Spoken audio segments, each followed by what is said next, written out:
कितना ही प्रयत्न करो ध्यान में राम आता नहीं।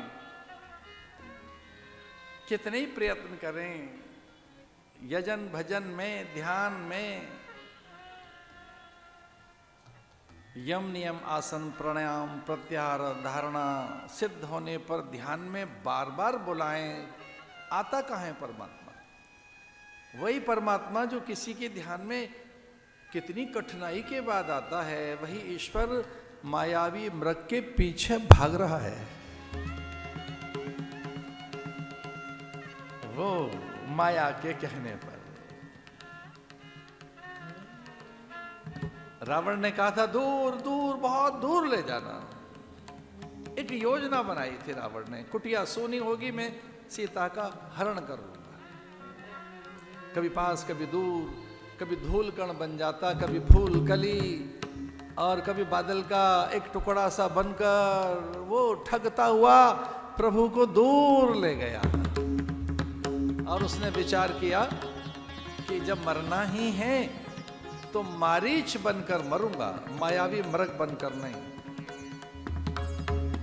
और जब बहुत थके हुए से दिखाई दिए राम कि उनके कहीं माथे पर श्वेत कर्ण न आ जाएं प्रभु के, उन्हें मैं कहीं अधिक न थका दूं, उन्हें बहुत कष्ट न हो, मारीच को ऐसा लगता है, तो दूर कहीं एक झुरमुट में छुप गया। और भगवान वहां पहुंचे और तब अचानक उसने अपना मायावी मृग रूप त्याग दिया, मारीच बनकर खड़ा हो गया। भगवान ने बाण चलाया, मारीच मरा, मायावी मृग नहीं। धरन परे करी घोरी पुकारा,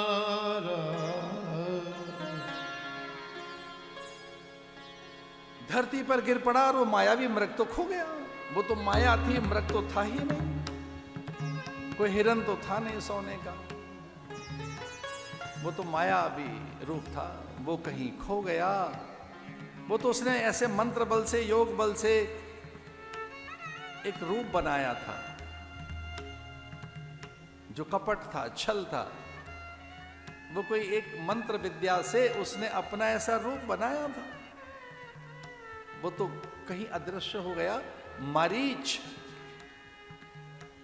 मरते समय और क्या स्वर निकालता है, वो कैसा मायावी था कि उसने राम का स्वर निकाला, उतना सधा हुआ स्वर,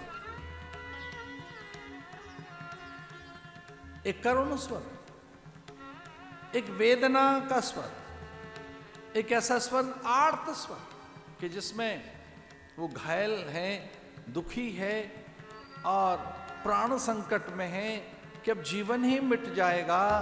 तो राम का ऐसा स्वर निकालकर जोर से कहने लगा, हाँ लखन मेरे प्राणों की रक्षा करो, लक्ष्मण दौड़ो,